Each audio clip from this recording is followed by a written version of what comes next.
श्लोक 89. जनी भोजनी नाम वाचे वदावे, अति आदरे गद्य घोषे म्हणावे.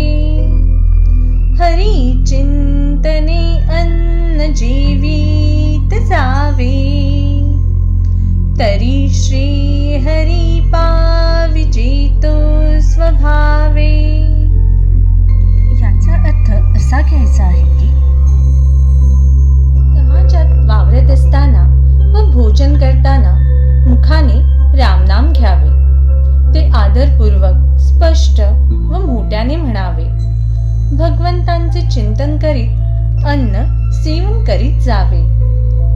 असे केल्यामुळे सहजपणे भगवंताची